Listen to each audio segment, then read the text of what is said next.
Yeah. All right, Jim and Clark, thank you very much. We're ready now for the second round game, the final game here in Tallahassee between the Iowa State Cyclones and the North Carolina Tar Heels. And if you did somehow miss it, it was Don Reed's tip-in of an air ball with 0.3 of a second left that gave Georgetown a 53-51 victory over the plucky Weber State Wildcats in the first game. Hi once again, everybody. Verne Lundquist along with Quinn Buckner. North Carolina, Iowa State coming up next. The big question, Quinn, Rasheed Wallace, can he go? Yeah, I think he can go. I think he's going to get a lot of minutes. He played 16 in the game the other day, and I thought that was good because what Coach Smith wanted to do was to figure out whether or not he could change directions. He could do that, and I think it's important that they have him on the floor. Of course, they do have a healthy Jerry Stackhouse, who is first-team All-American this year. Well, he's the Sports Illustrated Player of the Year. Jerry Stackhouse is a legitimate player, and what I like about him is that he does a lot of things. You know, he's unfairly being compared to the one and only Michael Jordan, but he's capable of carrying his team. He's the guy that can really stir the drink up when they start running into trouble, and he did that in their last win. The Iowa State Cyclones come in with a 23-10 record and a victory over Florida in their first-round game, and in Fred Hoiberg, a real talented guard forward. Boy, you really like Fred Hoiberg because of the things that he can do. He's an active player. He does a lot for the team. Right now, what you want is somebody that can make plays. Fred Hoiberg can make plays not only by making passes to people where they can do things with it, but he'll make plays. His teammates have extreme confidence in his ability to make things happen. They look for him at all times. He's coming back here to knock down the jump shot. That opens up the inside game, but Fred Hoiberg is the mayor for the Cyclones. And the lineups for Iowa State and North Carolina meeting here for the right to go to the Sweet 16. For Iowa State, James Hamilton gets the start for defensive purposes. Hurl, Beechum, Loren, Meyer, Fred Hoiberg, and Jacy Hollaway complete the quintet. And for North Carolina, Stackhouse, Dante, Calabria, Rasheed Wallace with the gimpy left ankle, Donald Williams, and Jeff McInnis. Tim Floyd in his first year as head coach at Iowa State. Dean Smith, of course, an institution at North Carolina. And the officials for this second game, Jody Sylvester, Jim Stupin, Frank Bassoni, and the standby official, Phil Boba. We're ready to go. Game 2, and how we equate this one with the excitement of game 1, I have no idea. You just like the enthusiasm that came out of that last game, and I expect we'll see it here because both clubs have played hard. You know, Iowa State plays in a tough Big 8 conference, arguably one of the best conferences in the country, so they're used to playing to the kind of caliber of play that North Carolina brings. You saw a note that this is the second meeting between these two. The other meeting in Charlotte, North Carolina, in a pre-conference tournament. It was actually a consolation game. North Carolina faced South Carolina in the semis and got knocked off. And there's the first shot of the game. Hurl, Beechum, number 53. It's no good. And it'll be North Carolina's to inbound. 40-year-old Tim Floyd graduated Louisiana Tech 1977. 5 years as the head coach at New Orleans. Prior to that at Idaho. And he replaces the legendary Johnny Orr now in his first year as head coach at Iowa State. McInnis gives it off to Dante Calabria. Guarded by Hoiberg. And Iowa State is in man-to-man. And James Hamilton, who just got called for the foul, is in. So he can guard Jerry Stackhouse. Dean Smith in his 34th season as head coach at North Carolina with a winning record of 780, 779. Yeah, you're rounding it off there a little bit. No problem. North Carolina comes in with an overall record in the NCAAs of 64 wins and 28 defeats. That ties them with UCLA for #1 all time. And both teams playing today. Donald Williams gets the first basket of the game. You see North Carolina taking time. Donald Williams is known as a shooter. Struggled a little bit early. Seems to be getting back into his rhythm. Has very good range. Jacy Hollaway, not a scoring threat. Hoiberg is. Here's Hamilton. He's not a threat either. The skip pass. Hurl, Beechum on the line. Underneath to Loren Meyer. Oh, good job. Well, it's a good job, first of all, for the save. But Loren Meyer has got to expose Rasheed Wallace to some kind of fouls because you don't know how well he can play on that ankle. He comes out to challenge Wallace on the jumper. Hamilton gets the rebound. Jacy Hollaway, Hurl, Beechum. Hurl hurled that one. I mean, they weren't even back set up, and he's got that one airborne. Looked like a discus. Makes you think maybe it's a nickname and not his real name, but he's actually a junior. H-U-R-L. There's a turnover on Jeff McInnis. So that's something that Jeff McInnis does not do for Dean Smith's team. He's one of the best in the league. As a matter of fact, the best in the ACC. It was just about 3-to-1 turnover to assist to turnover ratio, which is considered very good. If there is a decided advantage between these two teams, backcourt play for North Carolina? Oh, I would say definitely that, because the guy that doesn't really give you a whole lot of scoring is Hollaway, but what he gives you is those good passes. Both of the guys in the backcourt for North Carolina can score as well as make passes. Loren Meyer called for the foul. Offensive foul on Iowa State's number. Well, Loren Meyer is the guy they need to keep in the game because he can make plays, so he's got to make sure that when he gets an opportunity, he takes advantage of it. He gets off balance right here, and then he jumps back, and they call him for the offensive foul, but Hollaway makes the pass inside. We're tied at 2 with 17:45 to go. The tip pass into Rasheed Wallace. It's off him. It'll be a turnover for North Carolina, and Iowa State will bring it in. Iowa State with a wonderful non-conference record this year. They were 14-2, actually got it to 17-2 as they began conference play. Then they hit a slump, and they struggled in the Big Eight. They wound up 6-8 and had a wonderful run through the Big Eight conference tournament, including a defeat of Kansas that probably propelled them into the tournament. Here's the turnover, and Calabria gets it back to McInnis. The return pass, and Hurl Beechum gets the rebound for Iowa State. North Carolina always very confident in their ability to get shots, but you know you've got to guard Dante Calabria because he's a three-point shooter as well as anybody in the country. Back it comes to Hollaway. He passes on the shot. Hoiberg with a quick release. But what Jacy Hollaway is doing better today, he's taking up the gap. If a guy backs off of you, you've got to go and attack and make the defense come after you. He did it that time. That's how Hoiberg gets the shot. And a defensive play made by Hamilton, who, if you didn't see the game the other day, made one of the most intelligent plays I have seen in years. When falling out of bounds, he managed to somehow grab the ball and signal timeout with 0.5 seconds left. And if he doesn't do that, his team loses the ball and he presents an opportunity to lose the game. So it was a very smart play. Hoiberg, that's for 2. Yeah, you got to guard him. This guy reminds me of a former Cyclone, Jeff Hornacek. He is very much like him, moves well without the ball, can stick the shot, and he is just tough as nails. Dean Smith told the story yesterday. Here's McInnis. Stackhouse. Well, if you play this game, young people, here's a chance for you to learn something. Watch Fred Hoiberg. He moves left, he gets the ball, sees the defense, can't get to the other side, and goes just far enough where he's in his rhythm, in his range, and he drills it. Dean Smith talking yesterday about his golf game this summer with Roy Williams, the head coach at Kansas, who, of course, is a longtime associate of Dean Smith. So they were playing golf. Here's Hoiberg again. And he said the one guy that causes him the most sleepless nights in the Big Eight is Fred Hoiberg. And the reason that that's true is because what you normally have is a player that may be able to do 1 or 2 things. Fred Hoiberg is a complete basketball player. Traveling on Hamilton, time has been called. Do not become a saint. Welcome back to Tallahassee. Regarding Rasheed Wallace and his injured ankle, I just spoke to North Carolina trainer Mark Davis a few minutes ago, and he really believes that Wallace is moving better than he did on Friday. Now, after Friday's game, Rasheed's ankle was swollen, and as expected, he was stiff and sore yesterday. He got a combination of ice, ultrasound, and exercise this morning, but once again, no one knows for sure how much playing time he will see this afternoon. Back to you guys. Okay, Andrea, here's Jerry Stackhouse. That looks good. Yeah, you're going to help out. You got to recover to Jerry Stackhouse. About Rasheed Wallace.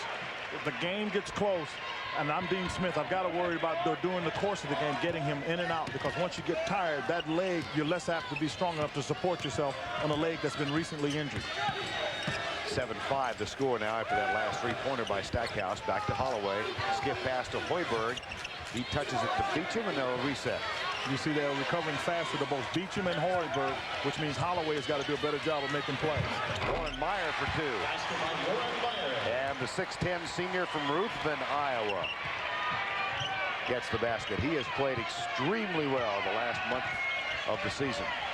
Meyer, excuse me, Glenn. He's been coming down the stretch, but you got to remember, this guy's played against big country Reeves. You know, he's used to playing against big players. Greg Ostertag from Kansas. Big Country Reeves from Oklahoma State. So he's used to playing against big players. It was Meyer who sat out the last 15 games last year after he suffered a broken collarbone in a train collision.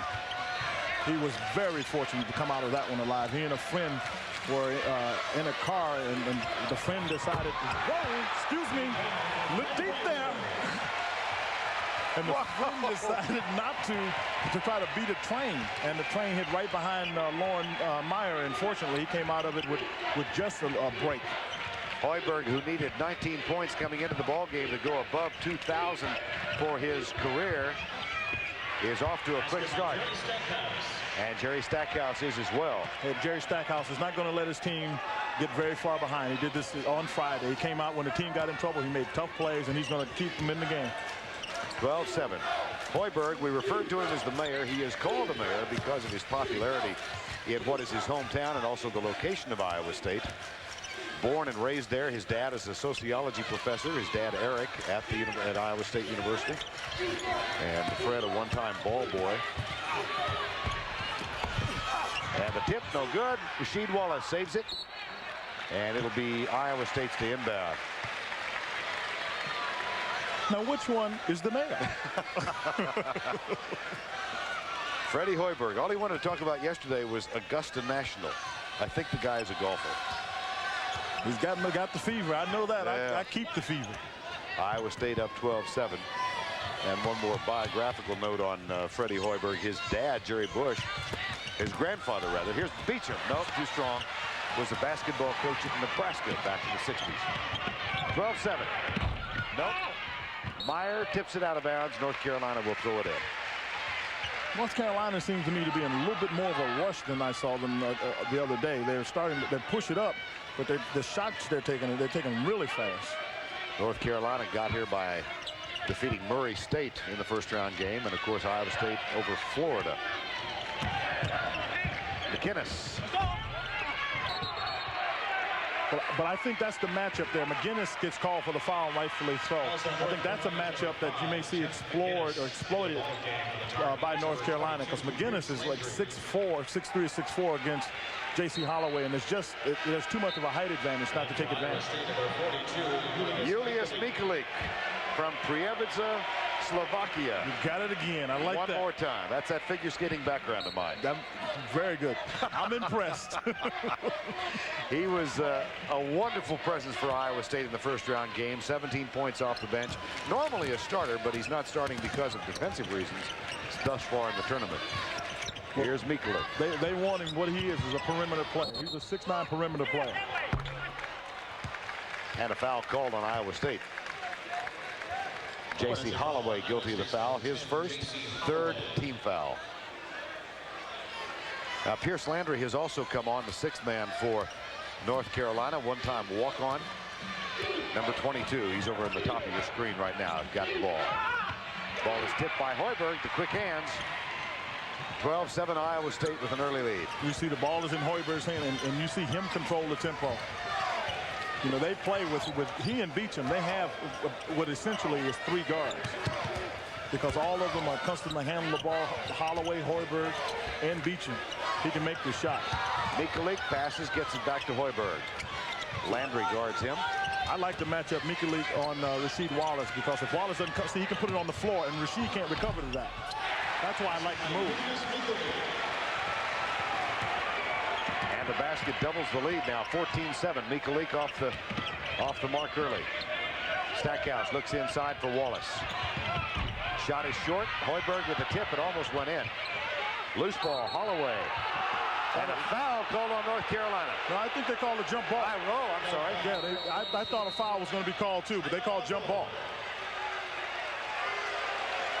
And time has been called with 11 minutes and 41 seconds remaining in the first half. The hell ball, possession era, North Carolina.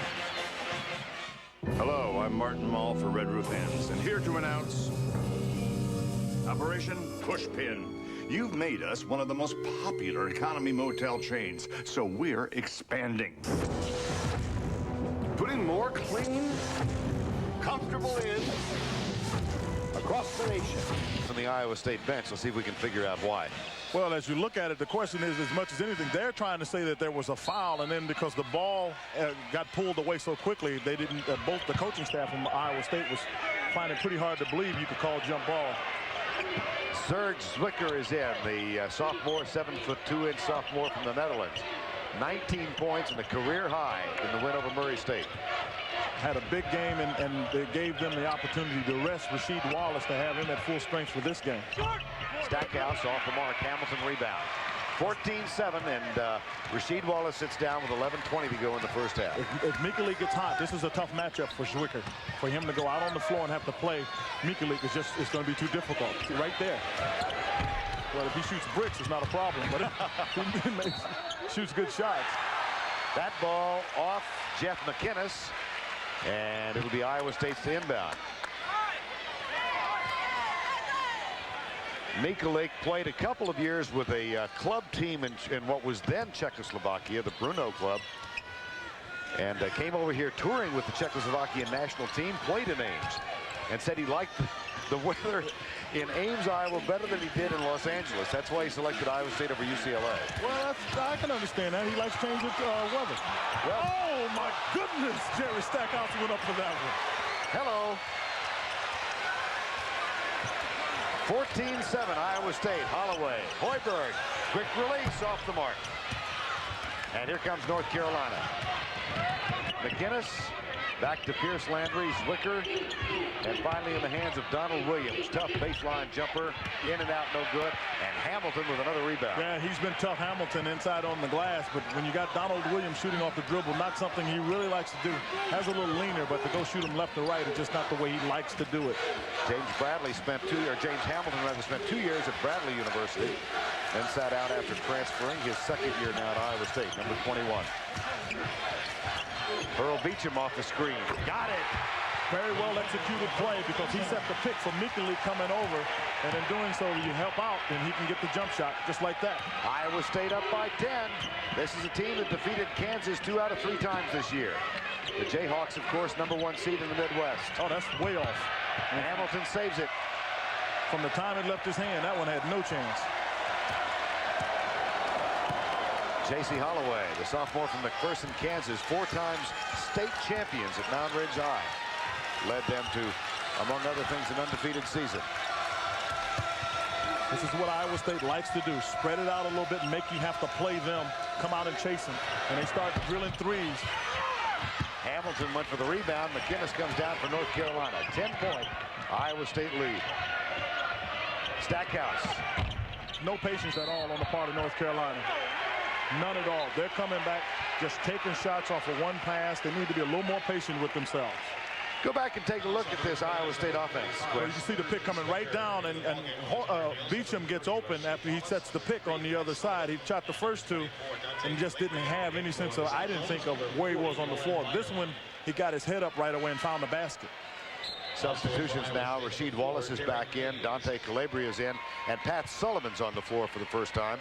Pat Sullivan, who underwent back surgery for 2 ruptured discs back on December 8th and came back on February 16th.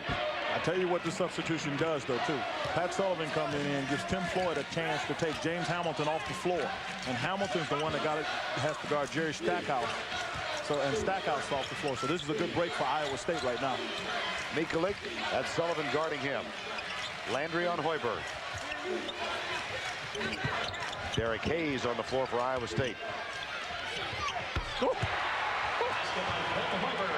Fred Hoiberg, the mayor of Ames, has led Iowa State to a 19-7 lead now over the second-seeded North Carolina Tar Heels. 8:25 to go first half. Jerry Stackhouse on the bench right now getting a rest.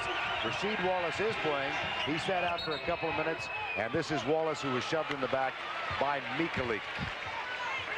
And of course, the winner of this game goes on to Birmingham, Kentucky, Arizona State, Georgetown already there. North Carolina or Iowa State will complete the quartet. Iowa State has been able to make shots, but I think they've done a good job rebounding the basketball. North Carolina, they got a little impatient. They have come and take, one pass and a shot, and that's caused Iowa State to get it, and Iowa State has been good and patient on their offensive end. That last foul was on Loren Meyer, his second. Wallace is being shoved around in the paint, and they're going to get Michalik this time. Well, if Michalik gets an advantage on the outside, Rasheed Wallace definitely has it on the inside. Michalik tries to keep him from going. You can see him nudge him out there, arms flailing, official making the appropriate call on Julius Michalik. Donald Williams back in. Jeff McInnis is out. So it's McInnis out, Williams, Wallace, Landry, Sullivan, and Dante Calabria. Here's Sullivan. Got it.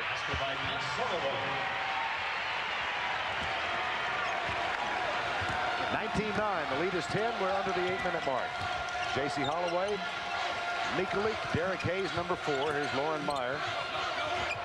They double him. Loose ball picked up by Hayes. Oh, what an alert play. Smart play because he's standing right on the out-of-bounds line, and in order not to step out himself, threw it off of the back of Jeff McInnis. Time has been called. Take a look at this play by Derrick Hayes. Iowa State over North Carolina. We want to welcome all of you Michael Jordan fans who were channel surfing. I understand there was something going on another network today.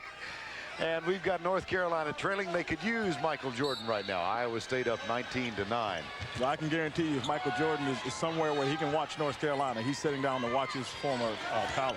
Michael, welcome back to the league. He was 7 of 28 today, for those of you who did not know, but Indiana won in overtime. Fred Hoiberg misfires on the shot, but Hoiberg has 10 already. Julius Michalik. It's Derrick Hayes, number 4, along with Loren Meyer, Fred Hoiberg, Jacy Hollaway, and Julius Michalik on the floor for Iowa State. Here's Loren Meyer. Being patient. There's a 2-3 zone. Try to force some perimeter shot. But North Carolina knows where the shooters are. Fred Hoiberg being one, and the other one is Julius Michalik. Inside out, he's got a shot if he wants it. Well, they get it to Meyer. Nice jump hook. Well, I'll tell you what makes the play. The kick it, the throw it in, throw it back, and then the throw it again as the defense has to adjust. And then Loren Meyer got himself in rhythm on the catch to make the move. 21-9 and points in the paint. Here's Michalik, the young man from Slovakia. Back to Hoiberg and Jacy Hollaway. 21-9 Iowa State. Second meeting ever between the two schools. Oh, good move. Oh, yes. Oh, he faked the Rasheed Wallace to the outside, and Sullivan got there late to the inside. He was able to get there. That was a very good move. And he put Dante Calabria on the floor last summer. Those two toured Europe together. Italy and Portugal with an NIT All-Star team. Here's Pat Sullivan. Sat out all of last year and then had back surgery. Missed much of this season. Back it goes to Sullivan. You let people get that close in the paint, they're going to make shots. But if you notice, North Carolina passed the ball 6 times before they took that shot. 23-11 with 5:45 to go in the first half of play. Iowa State trying to get into the round of 16 for the first time since 1986. And they had a couple of pretty decent players on that ball club, Jeff Grayer and Jeff Hornacek. Yeah, they do, and both of those guys are still playing in the league. Jeff Grayer is playing with, right now, Philadelphia. You see the steal, and Calabria with the ball, and Hornacek is playing with the Utah Jazz. Calabria, 23-11, 5:18 to go. Rasheed Wallace on the floor with a gimpy left ankle. He sat down for about a minute and a half. Here's Landry. Yes! Here's Landry, who came to North Carolina as a walk-on. A Moorhead Scholar, which he remains. That's the highest scholarship level that North Carolina gives. And he just hung with it on the JV squad for a couple of years. Finally got a chance to play a little last year. And this year, in part because of Sullivan's surgery, Landry became the 6th man. And he played pretty well. They have a big win against Wake Forest where he gets the 5-second call on Randolph Childress. And everybody on the team, they say in the family, knows that that game was won because of Pierce Landry. Landry gets a rest right now. And Jerry Stackhouse back on. He's gotten a rest, and he'll inbound it to Jeff McInnis. 23-14, 4:43 remaining first half of play. Stackhouse. Oh, fresh legs. And Hamilton's right back with him, and Hamilton gets the foul. You can see fresh legs. I mean, from the time he caught it, he was quicker than Hamilton. He stepped to it quick. He faked around it quickly.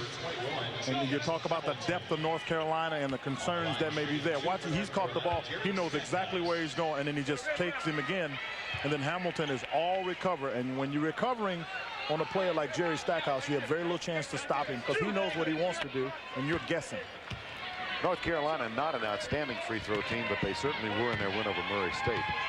For the season, 67%. This is their first one today, and they get it. And that cuts the lead to 8.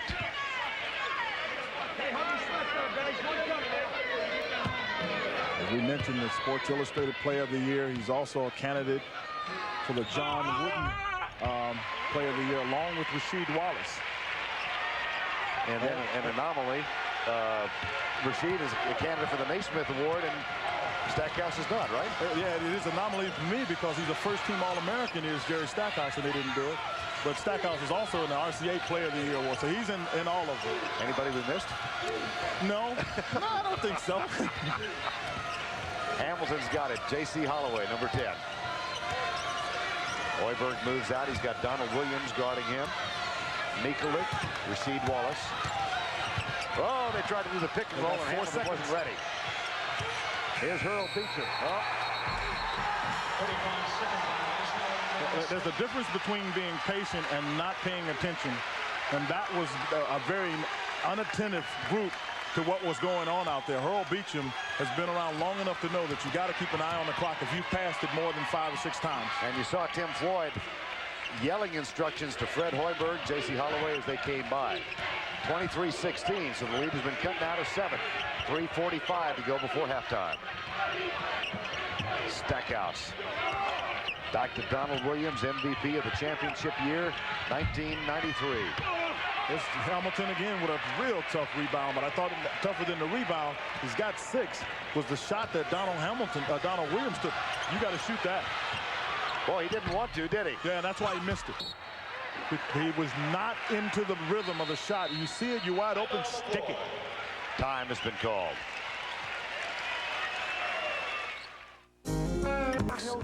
I'd play a Fred Hoiberg with 10 points, but watch this move by Loren Meyer on the inside. Has Dante Calabria comes over late, but that's what he brings to the table. You need to have some inside-outside option. Loren Meyer is the big guy down on the block that the Cyclones go to. Loren Meyer, a senior from Ruthven, Iowa, at 6'10", 260. And we're set to go. Hollaway will inbound. 23-16, 3:23 to go before halftime. Here's Fred Hoiberg. They've got Jerry Stackhouse out on guarding. Oh, how about Pat Sullivan? Oh, I don't think Sullivan thought he'd get that ball. What a smart basketball play there by Dante Calabria to throw it back to Sullivan. But Sullivan gets his hand on the ball. He popped Fred Hoiberg in the face as he went to get it. They're taking Rasheed Wallace out of the game. Jerry Stackhouse is the one that they got guarding some of the perimeter. I mean, some of the inside play. Hollaway back to Hoiberg. He's going to have to shoot at some point. Hollaway is, because Jeff McInnis is not going to guard him if he doesn't. Here's Hurl Beechum guarded by Calabria. 2:40 to go before halftime, and there are 10 seconds left in the shot clock.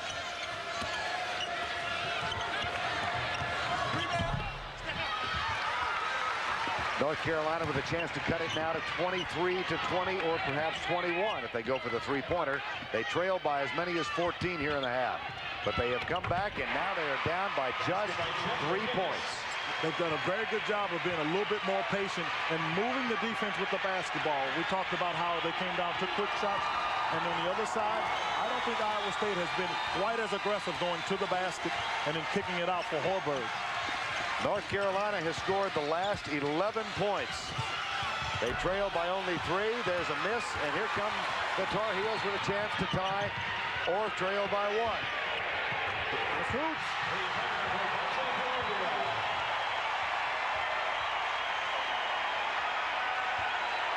We're notched at 23. The guy that's bailed him out here is Pat Sullivan. He has come in, he's made steals. He was the one that just tapped that ball loose so North Carolina could go down and get the shot, and he's played well on the other end. Hollaway doesn't want the shot. He gets it over to Beechum. He gets it back to Hollaway. Skip pass. Beechum. There we go. It was a good shot, but I want to tell you, Loren Meyer set a pick on Dante Calabria, just laid him out on the ground. Iowa State finds an answer with a two-pointer, 25-23 with 1:10 to go before halftime. That ends a long drought for Iowa State. Rasheed Wallace getting a rest now, an extended rest for North Carolina. Here's McInnis. Baseline, no. But Sullivan again. Hoiberg, loose ball. The North Carolina ball. And Pat Sullivan keeps them live. Jason Kimbrough comes on now for Iowa State. ISU 3 of 11, UNC 3 of 7 from long range, and North Carolina on a 14-2 run now to erase a 14-point lead. They are down by 2. Also in for the Cyclones, number 42, Julius. This is the guy.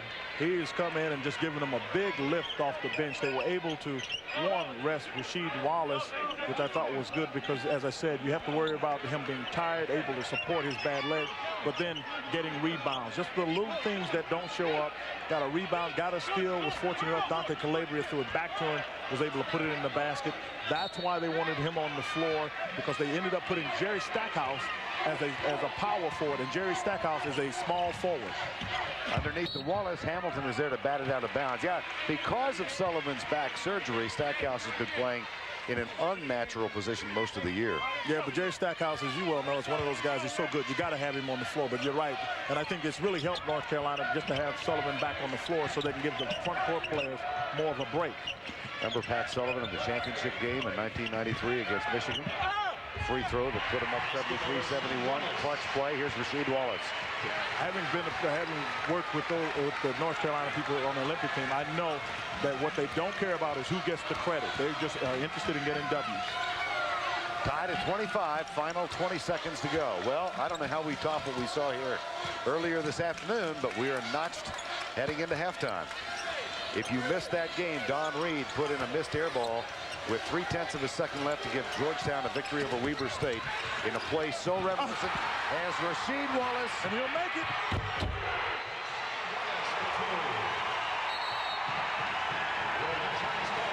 Well, how's that for a comeback? Floyd looks dazed. Well, I understand why he's dazed, because if you talk about play, Jason Kimbrough makes this play. From the time he starts going to his left, there was no question in my mind he's looking for Fred Hoiberg. You can see, now all you got to do is, Rasheed Wallace is already hedging out there because he could see that's where the pass is going to go. We were worried about whether or not that ankle is doing fine. Looks good to me. You can just tell there's an anticipation, and all of a sudden he throws it. There's the long arm of the law, the man who protects the backboard for North Carolina with the finish. And North Carolina goes off with great enthusiasm because they know they fought back, being down 14 in the first half, to take a 2-point lead. We're at halftime, and the North Carolina Tar Heels lead Iowa State 27-25. When we developed our new advanced handling and minutes in the first half, but he sparked a comeback with 6 points, and North Carolina has a halftime lead as we get ready for the second stanza. And CBS Sports coverage of the NCAA Championship continues after this word from your local station. To honor CBS Sports exclusive coverage of the second round of the NCAA Basketball Championship is sponsored by Mazda, Busch Beer, ITT, and by Jockey. Getting ready for the second half of this second round Southeast region encounter between Iowa State and North Carolina. And the Tar Heels up 27-25. Verne Lundquist with Quinn Buckner back in Tallahassee. And Quinn, boy, they got some quality play out of Pat Sullivan off the bench. Well, there's always been some concern about the depth of the bench for North Carolina, and they've got the other day as Serge came in and played well with Rasheed Wallace being hurt. But Pat Sullivan came in and had 6 points on 3 baskets, got a steal, and I thought just generally added some vitality to the team. I just didn't think they came out very focused and playing as hard as they needed to. Rasheed Wallace, 15 minutes in the first half. He had only 16 in the first round game. Well, they got him out on the floor, and I think that's the most important thing. The number that gets my attention, obviously, is the 9 points off the bench. That's what they're looking to get. Pierce Landry came in and knocked down a three-pointer. He's the other 3 points in addition to the points that were scored by Pat Sullivan. They've got to continue to get that play throughout the game, but if they have any sense at all that they want to really go to Seattle, that's got to continue, and it's got to be increased, because otherwise you put too much pressure on your starters. This is an experienced Iowa State team starting 4 seniors, and they begin the second half down by 2 to North Carolina, 27-25. And that 18-2 run in the last 6.5 minutes brought North Carolina back from a 14-point deficit. Loren Meyer back to Jacy Hollaway. Hamilton not a scoring threat. Meyer foul by Wallace. Well, I tell you what, they both understand their role. Neither Holloway nor Hamilton are going to score points, but I watched in that particular sequence, Holloway touched it twice, and then when Hamilton got it, he was looking for the guy they know can score if given an opportunity. Loren Meyer on the line for 2. First free throws for Iowa State in the ball game. And Loren Meyer goes to the line.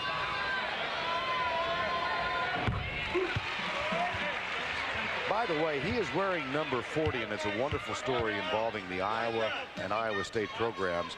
Number 40 was a number worn by Chris Street, who played for the University of Iowa and was very popular and well known in the state.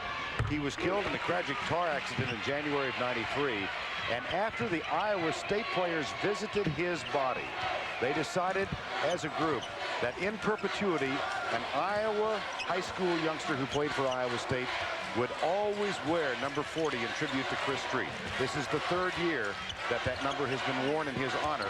It was worn last year by Fred Hoiberg. They've not only been able to get it from there, but Dante Calabria on his armband wears CS for the same reason. Stackhouse underneath to Loren Meyer.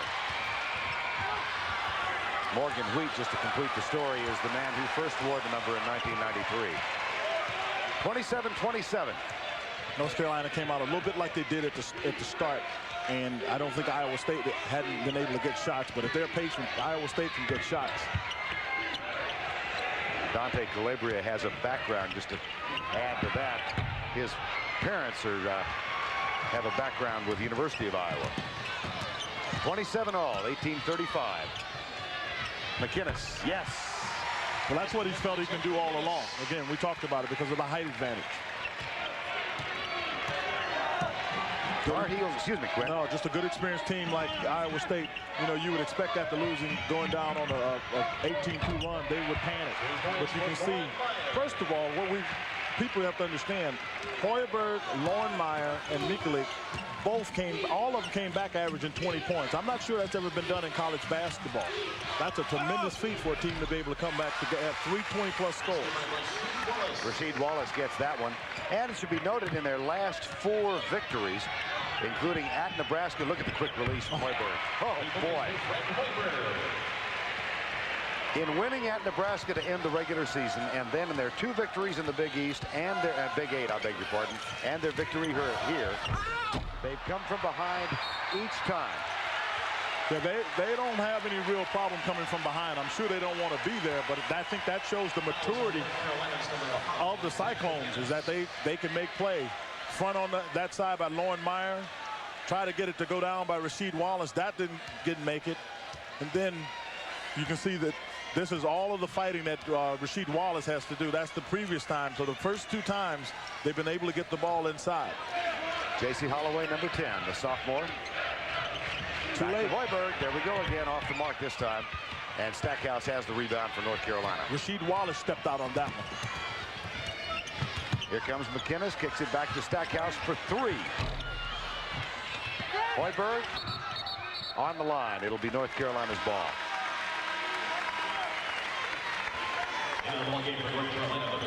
Pierce Landry back on the floor now, number 22 for North Carolina.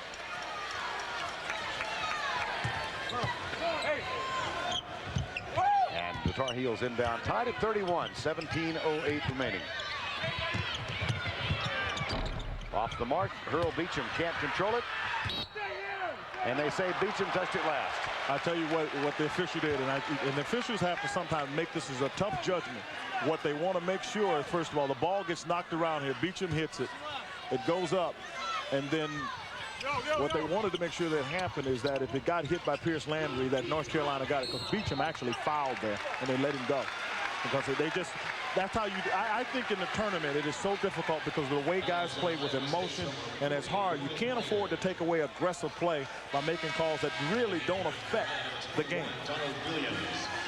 Third personal foul on Loren Meyer. He's the first Iowa State player to go to 3. Donald Williams is back in the court now for North Carolina. He'll get the inbound pass from McInnis. And I think that's what will wear Iowa State out, is getting Loren Meyer in foul trouble. They need him inside. He fronts Rasheed Wallace that time, but cannot save the ball. Well, he moved pretty good. Yes, he did. You want your big man to be active, to be able to get you some points inside, but defensively he's got to be strong, aggressive. You see, they try to lob it again to Rasheed Wallace, and Loren Meyer tries to go and save it and stepped on the inbound line as he tried to do so. Julius Michalik comes off the bench now, number 42. He's got only 2 points. He had 17 off the bench the other night. Here's Stackhouse. Yes. Yeah, Hamilton is letting him catch the ball, and if you let him catch it, he's catching it in rhythm and just stepping right into the shot. 34-31, North Carolina. Hollaway, Michalik. Williams guards Hoiberg. Michalik. I was watching, that's for 2. I was watching Fred Hoiberg that play. He was so certain that was going in. He was down at the far free throw line. No, he believes the shot can go in. I mean, this guy's very confident in making shots. Here's Michalik. Whoa! No, that's not his shot. How about the putback? And that's Hamilton, and that's why he's on the floor, to just make hustle plays. Michalik got a tough shot trying to shoot a runner that way. Iowa State back on top, 35-34.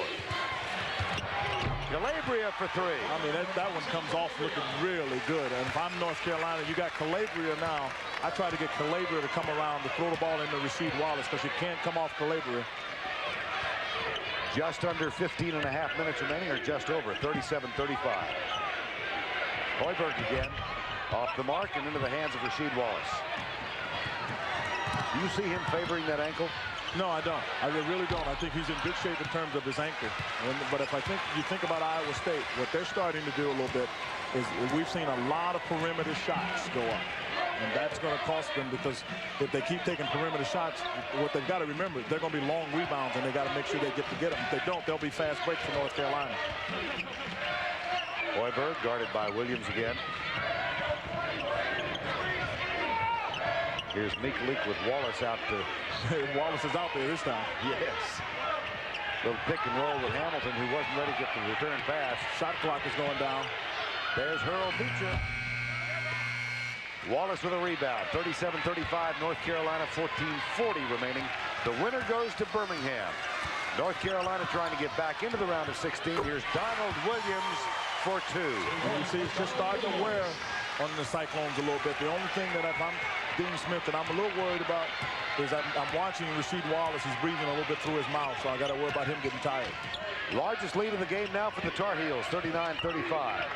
It was in the second round a year ago. They were defeated by Boston College. That ended a string of 13 consecutive trips to the round of 16. Hoiberg. Stackhouse foul by Hamilton.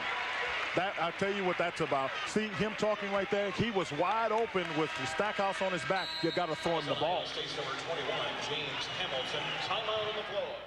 Welcome back to Tallahassee. Amid all the tournament hoopla, all of the folks here at the Tallahassee site are saddened today by the news of yesterday's car accident involving the Murray State cheerleaders.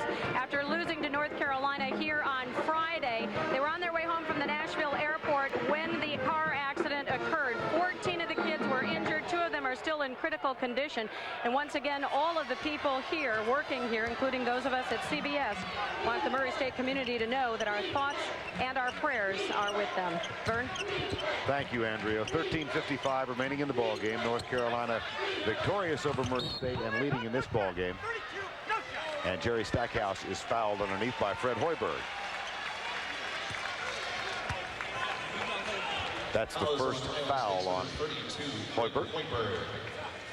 Three-point shooting. Well, normally a strength for Iowa State. It really is. I mean, they're 11th in the country, about 39%, and you see right there, they're right now at 30%. So that's a big part of what they're not able to do. And what it takes away is it doesn't allow you to do anything on the inside as well.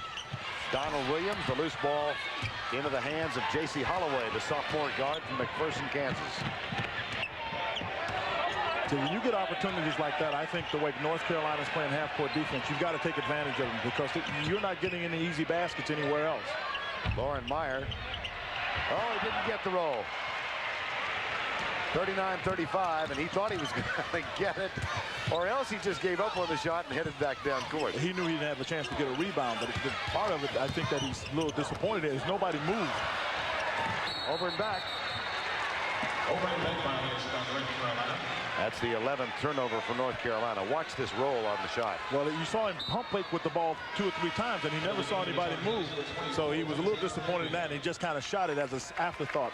It's really hard to concentrate when you shoot as an afterthought. If you're going to shoot, the mind has to almost to get right now. If the shot's open, I'm going to take it. When you pump, and do that, you just never seem to center in on the basket.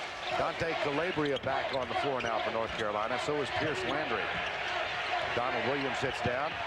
Oh, no, I beg your pardon, McInnis. Here's Holloway underneath the Meyer. Stackhouse. And the basket is good. I'll tell you what he did that was good with that one. He threw a little English on the ball because he was at a bad angle. So he threw it up and tossed it with a little left to right English to hit the glass to go in. Loren Meyer with 14 points. It was Meyer on the road at Nebraska who scored 31 and had a big rebounding day as well that sparked Iowa State to that victory. That kind of propelled them into the Big 8 tournament where they knocked off Missouri and Kansas before losing to Oklahoma State. They got the mismatch with Dante Calabria, and they wisely go into it. And he misses. He rushed it. Loren Meyer with a rebound, 39-37. That's 3 rebounds for Meyer. Julius Michalik out of Slovakia. Back it comes to Holloway. 12:05 remaining in the ball game. The winner goes to Birmingham. He's got to pass Holloway, and he did. He's got to. He's standing wide open, and until he makes himself a threat, they're just not going to guard him. I think all of the arena wanted him to take that shot. You got to take that one. Jacy Hollaway gets his first basket, and there's a fist in the face, inadvertent, but it was there from Michalik. The skip pass to Landry. Passes on the 3 and hits the 2 off the glass. Head and shoulder fake to get the defense to go for the 3 after he's made a 3 is what allowed Pierce Landry to put it on the ground to get to the basket. 41-39. And the reason we mentioned that Holloway's not a scoring threat, he's averaging only 1.6 points per game. Now, where he contributes is his absence of turnovers. Here's Michalik. He's turned it over only 40 times this year. 41-39. No, good stop. Very, very good stop. The defense was under the basket waiting for Dante Calabria, and he pulled right up. The lead is back to 4, under 11 minutes. Hoiberg, skip pass. Beechum to save it. No, he doesn't. Time on the floor. North Carolina leads by 4. 10:54 remaining. Folks, we want to keep you posted on that scene in Austin. 2:07 remaining. Game tied at 70. Purdue at the line, shooting a 1-1. Oh.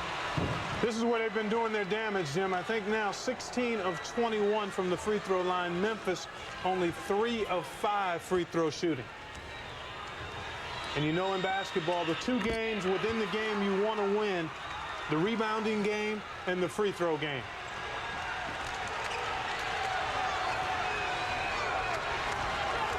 Let's listen in for a moment to Dave Sims and Dan Bonner. And Tigers with possession down 2. Henderson can't get it. And they kick it back. Bingo Johnson for 3. A big 3 for Bingo Johnson. And Memphis takes a 73-72 lead. 19 for Johnson. Okay, now Gene Monge is going to wipe and change it and say it was a deuce and not the trade. So we're tied at 72. That's why they've got 3 officials out there. Look to see if his foot's on the line. It ruled that his foot was on the line. He's got 18 points, though. And again, an offensive rebound for Memphis. They're able to keep the ball alive and convert. Roberts guarded by Garner. It's Roberts. All right, folks, we're going to keep you posted on this game. The final minute and a half, but right now back quickly to North Carolina.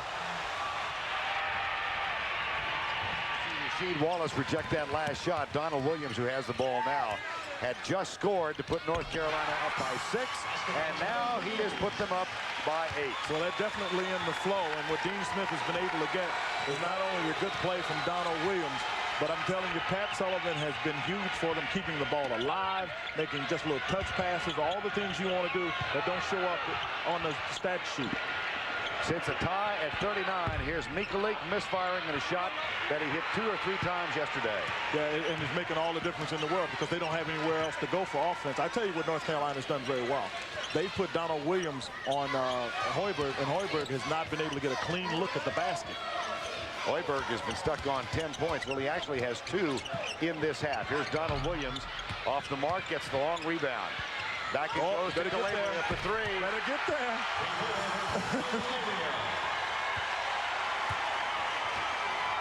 An 18-2 run to end the first half, and now a 10-point run midway through the second half. Calabria gets to 3, North Carolina up by 11. The Women's Final Four on CBS. So you're probably wondering how Oldsmobile ever came up with a car like this. Well, first we told all the bean counters to go to lunch. Then we sent all the pencil pushers home. And finally, we had our engineers watch a lot of exciting movies. The result wasn't like anything we'd ever done, or anyone else either. It's your money.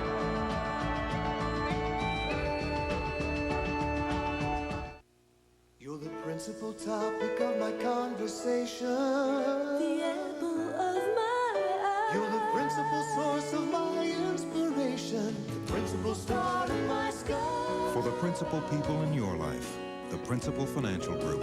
Insurance, pensions, managed health care, and more. You're the principal reason I do what I do. The principal reason is you. The Principal. For over a century, your edge on the future. Say goodnight, for the light of the daytime is gone. The moon may be bright while you slumber through the night. You can hear low but clear. Presenting World Business Class from the Global Alliance of KLM and Northwest Airlines. We know what we need to focus on. We have to listen to the voice of the customer. I like it because the customer is the most important part of this business. The customer knows everything.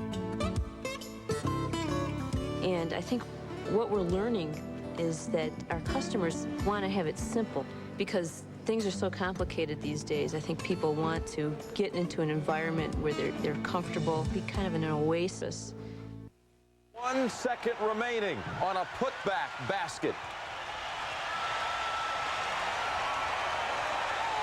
Still 1.1 second remaining. Let's go to now. Dave Sims with Dan Bonner. The coach's nephew put it in, and Memphis leads by a bucket. Offensive rebounds have been the story this entire day. Gardner gets it up there. Hairston gets tugged. You can see Wright pulls his shirt. That's why Hairston's not in position. And Wright gets it to go in the basket. There's the reaction. Larry Finch did a good job along with Tom Schubert and the others. Wimmer, you see him get everybody get back on the floor. There's Lowry. Get back on the bench. Here's Purdue's reaction. And again, you can see Gene Cady. That's the 17th offensive rebound of the game for Memphis. They've converted those 17 offensive rebounds into 23 points. None more important than those two. 1.1 seconds to go. The Memphis Tigers. Dan, the Midwest bracket has been marvelous for Memphis. All right, during this timeout, folks. Let's get back for a moment to Iowa State, North Carolina. Carolina on a run right now. Back to Verne. All right, Jim, still 50-39. This has been an 11-2 run for North Carolina. 50-39 with 7:25 remaining. It was that 18-2 run that got them back into the lead before halftime that really set the tone for this half. And perimeter shooting has been beneficial for the Tar Heels and simply destructive for Iowa State in the game. That one no good, but and the foul's going to be called on Jerry Stackhouse. Well, North Carolina's just had more weapons. They can go to them. Jerry Stackhouse has really not had to been a real offensive factor. You got coming off the bench has been Pat Sullivan, who's been very solid for them. And then, you know, Dante Calabria, who's made some good plays. On the part of Iowa State, they haven't done as good a job as they did the other day in being able to penetrate, kick out to get wide open shots. And some of that is credited to the good defense of the Tar Heels. Nearing the 7-minute mark now. Hoiberg with Donald Williams back in his face again. 12 points total for Hoiberg. And Michalik fouled by McInnis. He'll shoot a free throw. Well, they may give that to Jerry Stackhouse. Yeah, they give it to Jerry Stackhouse, but they had their options because Michalik finally goes inside, and that's what they need. Too many perimeter shots. A head shoulder fake. Jerry Stackhouse is out of position because the ball got shown. Michalik gets to complete a three-point play, but they need him inside. And that's what he has to do, I think, in order to get himself going again offensively. He's missed 2 or 3 shots. You get it going by going inside. And the three-point play for Michalik makes it an 8-point game with 6:50 remaining in regulation here. Oh, you better watch it. Oh, they call offensive foul. That's 4.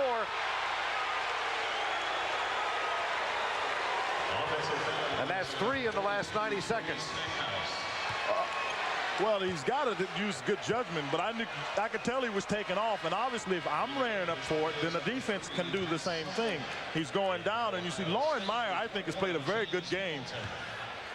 He might have moved on that one a little bit, but at any rate, official making that call, it's a tough one to make when you got it in slow motion. We got it, you know, going, I mean, the official has it going at top speed. That's the way the game goes, but Jerry Stackhouse has to use better judgment than that. 6:40 remaining in this one, and we'll keep you aware of what's going on down in Austin, and we'll be going back there as soon as the timeout is completed for the final 1.1 seconds of Memphis and Purdue. Here's Michalik. Iowa State down by 8. Being guarded very well by Rasheed Wallace as Hurl. Beechum drills the 3. And the lead all of a sudden is 5. Got a little something on the floor that needs to be returned. Whatever. All right, we got ourselves another game there in Tallahassee after that 3, Verne. Let's get back now. Final 1.1 in Austin. After 2 timeouts were called, Purdue has to go the length of the court, down 2. Back to Dave Sims, Dan Bonner.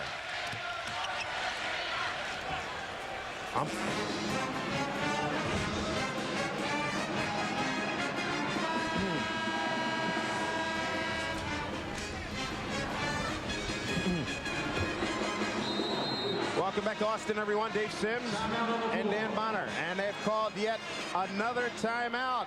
So 1.1 second to play. We'll see how it turns out when we get back. That's the 3rd timeout called to set up that final 1.1. Let's get back now to Iowa State. Verne. This one, and Wallace has the rebound. Here comes McInnis.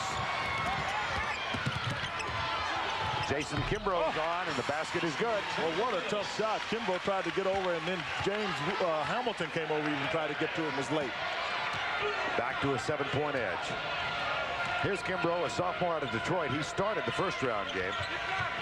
Whoa, traveled. Yeah, North Carolina's in a 2-3 zone. Force some perimeter shooting, and that has not been what worked well for the Cyclones. At that time, that was a travel. And you see the score, Memphis leading Purdue. Another timeout has been called with 1.1 seconds remaining in Austin. We've got 5:23 remaining here, 52-45. North Carolina trying to get back into the round of 16 for the 14th time in the last 15 years. And one.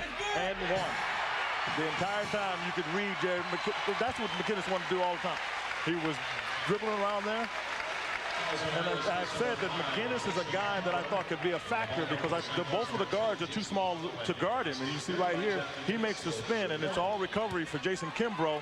No question about the contact. Being able to stay in the air helps. Jerry McInnis as he knocks down the 2, looking to complete the 3-point play. And the lead is up to 9 now. A chance to go to double digits, which would be the first time for North Carolina that we've gone to 10. And it's not going to happen on this possession. Back to McInnis. 5:10 to go in the game. Taken by Michalik. Hollaway tries to save it. Goes right to Wallace. Oh, fella, where you going? To the free throw line. I mean, he had it out by the half-court line, able to put it down on the floor. He had memories of that ending first half shot. Yeah, he really did. All right, let's get back now for the final 1.1. Purdue, the last team from the Big Ten in the tournament. Could the Big Ten be out by the second round? Let's find out in Austin. Boilermakers to go the length of the court. Back to you, Dave Sims.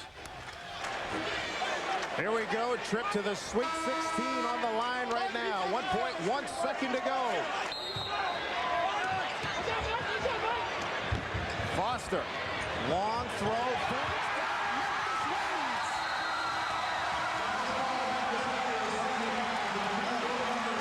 Big Ten is history for 19.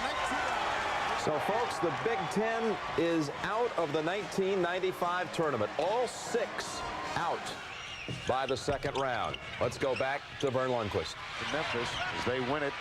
Here's Donald Williams. Yeah. This one may be in the books.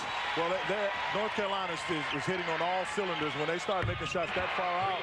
But with a 3-point shot line there, you can never count out Iowa State as long as you can get Hoiberg or Beechum the ball in position to do just that, shoot it. 58-48. The lead is 10 with 4:32 remaining in the ball game. Well, so much for the Big Ten. I would never, ever have brought that up. No, I know. You were sitting here very calmly asking the question, when can I get Quinn with that? We've got 4:15 remaining in this ball game, and it's been all North Carolina here for the last 4 or 5 minutes. They are out on top 61-48. They trail by as many as 14 in the first half, went on an 18-2 run in the last 6.5 before halftime, led by 2 at the half, and have commanded this ball game here in the second stanza. 61-48 right now. And it looks like the Tar Heels will go back to the round of 16 in Birmingham. Try 4 corners. Ah, yes. This is what they're considering. It's a throwback to the mid-70s. Yeah, that's really what they're going to do. They're just going to use time off the clock and make Iowa State have to come out and guard them more or less, or even foul if they have to. Well, a victory here today would be number 65 for North Carolina. They're tied currently with UCLA, and of course the Bruins play later tonight. Here's Beechum off the mark. Calabria, who is one of those in double digits for North Carolina. We're at 3:15 and counting.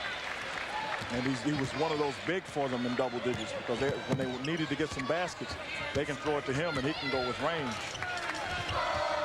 Iowa State 23-10 coming in, seeded number 7. North Carolina, the 2nd seed, having lost in a thrilling game in the ACC tournament final to Wake Forest. So the 1 and 2 seeds in the East and Midwest, Southeast respectively look like they're going to make it in. And here's Donald Williams looking for all the world like he did in 1993. Yeah, he's gotten his confidence back because he shot that. He stopped. He was cross-legged, which means he never really got his balance, so he just jumped and shot it and was able to get it to go in. Here comes McInnis. Now, what happens to them? And all of a sudden, Donald Williams has that stroke back as they proceed in the tournament. Well, the thing that has been the question is not necessarily the starting 5. What they've gotten in the 2 games here is the bench play has been solid. And as long as they've got that, and then the only thing that they need to do in addition is the foul shooting has to go up close to 70-75% in order for them to do what they want to do. Calabria into the hands of Hamilton. North Carolina leading by 16, 2:05 to go in this one. And Loren Meyer, reverse layup, will shoot a free throw. Rasheed Wallace with the foul. Well, Loren Meyer, I think, has played a pretty good game for the most part. It's been his ability to do a number of things on the block, but get out and run, and then call the foul there on Rasheed Wallace. But you got to be able to put him in position to get fouls called on him, and Loren Meyer did a good job going to the basket for that. Here's Pat Sullivan, who came on to hit 3 of 3 from the field in the last 6 minutes of the first half. And it was Sullivan who was out much of the year with ruptured disc surgery. who propelled his team back into it. And Rasheed Wallace will rest the final 2:03. Sullivan with 6 points, all in the first half. And Loren Meyer at the line. For the seniors from Iowa State, this might do it. Hoiberg and Michalik, Loren Meyer, Hurl Beechum, James Hamilton. You recognize that young man? That young man is, along with another, it's Phil Ford, who I played with on the Olympic team. He and one other guy at North Carolina has won the John Wooden Award. The other guy, Michael Jordan. Who? Michael Jordan. Know that guy? What became of him? I'm back. Business. Welcome back to Tallahassee. It looks like we are just about set for a John Thompson-Dean Smith matchup for next weekend in Birmingham. Now, they have a relationship that dates back nearly 30 years. They met when John Thompson was coaching Donald Washington at St. Anthony's in New Jersey in the late 60s. Thompson was also his legal guardian, so he took a special interest when Dean Smith came and successfully recruited Washington to go to North Carolina. And they also worked together at the 1976 Olympics in Montreal, a team that brought home the gold medal. Verne? And there are a couple of guys in this building who played for Dean Smith on that Olympic gold medal winning team. One of them is Phil Ford. Yeah, the guy standing behind. You didn't think I was going for that? I'm trying not to date you. Thank you. Thank you. Well, you didn't. Jerry Stackhouse is at the line.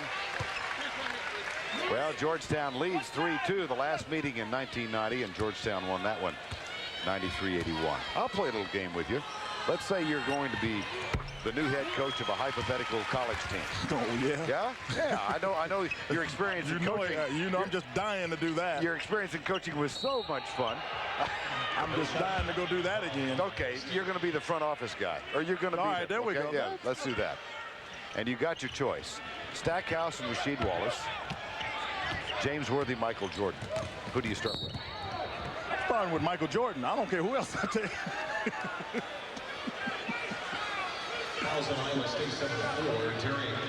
1:49 remaining in this one, and it's North Carolina advancing shortly. They lead 66-49 with that 1:49, and Donald Williams is at the line shooting 1-1. Well, he's shooting the 1-1, but Donald Williams has really come alive. He's gotten his offense going, which is something that we would expect from him given what we've seen in the previous years. But more importantly, I thought he did a very good job keeping Fred Hoiberg from getting uncontested looks at the basket, and Hoiberg just hadn't been able to get going when his team needed points. In the second half, look at ISU, 2 of 11, and they shoot close to 40% for the year. And North Carolina, one of the better shooting teams in the country. They're just above their average at 52%. Loren Meyer checks out. One of the seniors on this Iowa State team with 1:45 remaining. Here's Hoiberg playing his last game, so is Michalik.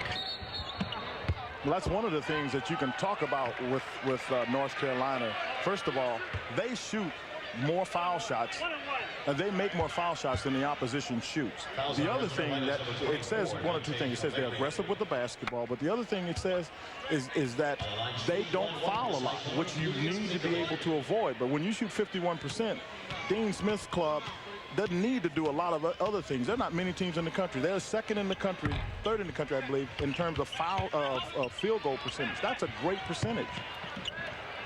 1:34 remaining in this one. 67-49. There's a young man on the floor now for Iowa State. Sean Jackson, number 22, goes over to chase down Jerry Stackhouse. He's another of the seniors on this ball club. Kind of the 8th or 9th man this year. Hasn't played much, but he did play in the game. The only other time these two teams ever played each other. Sean Jackson, number 22. And now Fred Hoiberg is going to check out for Iowa State. Getting a lot of votes from the Cyclone fans. He was the reason they had such a successful season. He played very well throughout the course of the season. Just never got on track due to the defense of North Carolina. Joe Moderman. There's Fred Hoiberg. Only 2 points in the second half. He winds up with 12 in the ball game. Here's Pat Sullivan at the other end.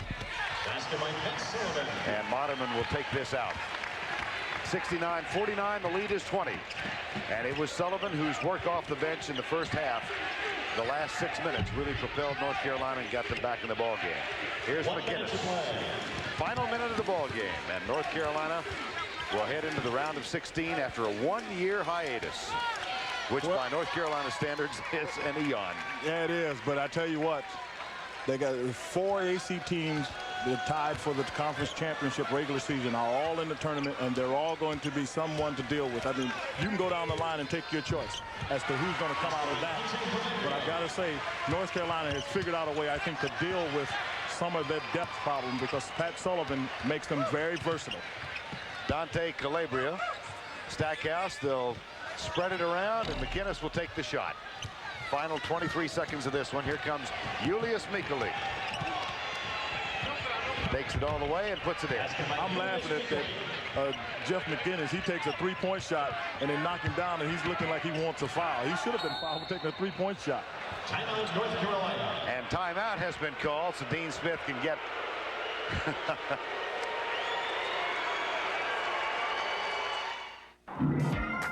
There's a wonderfully touching get-well sign from the Iowa State fans. The Murray State cheerleading squad injured last night, as you heard Andrea Joyce say, on their way home. Here's David Neal coming across the limb. Oh, Serge! Come on, Serge! Oh, big fella. 19 points in the Chevy MVP yesterday. And that's all he's going to hear about the rest of the week. Oh, you can count on it. The fellas are giving him a little heat about that. Back it goes to Barnes. Off the mark. The final one counts, David Neal. The junior from Raleigh and Dean Smith and Tim Floyd, first time they have ever faced each other as coaches. And the brackets are set in Birmingham. Kentucky and Arizona State at the 1 and 5 seeds advance, as do North Carolina and Georgetown, numbers 2 and number 6. And our Chevrolet players of the game, Loren Meyer, 15 points and 4 rebounds in his final game. Pat Sullivan off the bench, only 6 points and 3 rebounds, but boy, they were significant when they happened. Right now, let's go back to New York and Jim Nantz. All right, Verne, and remember, Iowa State led in the first half of that game by 14 at 23-9. Pat Sullivan, they said, key minutes, key points for the Tar Heels. I can still recall back in '93 at the Superdome, Pat singing one shining moment after they'd won the national championship there against Michigan. Well, so often when you're struggling in a game, you want your bench guys to come in and give you some life, give you some adrenaline, and make a difference, and Pat Sullivan did that for North Carolina. Once they got the lead, they really controlled things in that second half. Boy, that sets some kind of regional up now for Birmingham in the Southeast. North Carolina and Georgetown next on the slate on Thursday, but we've still got 2 interesting second-round games ahead today. Syracuse and Arkansas will meet in Austin at the top of the hour, 5 o'clock Eastern time. Missouri and UCLA will be starting shortly after that one. In fact, they'll be playing in Boise. Right now, we want to get a report right now from Andrea Joyce back there in Tallahassee, where North Carolina has advanced. So, Andrea, take it away. All right, Jim, we're with Donald Williams. Congratulations. What did the coach tell you guys at halftime? You had such a low-scoring first half. How did you pull away? Well, I think at the beginning of the game, we was turning the ball over a lot, and I think that was one thing he wanted us to do in the second half was get shots. And if we get shots, we're a great offensive rebound team. What are your thoughts on facing Georgetown next weekend? Well, I think it's going to be a good game. I think Coach Thompson and Coach Smith have sort of the same philosophy, so I think they got some great athletes and they're a good basketball team. It should be a good game. All right, now you shaved your head before the Final Four in 1993. You guys went on to win the championship, and you were the MVP. You've done it again for this tournament. What is it about the shaved head for you? Well, every time I shave my head, I play well, so it must bring me good luck. So I did it, and then some of the other guys did it too.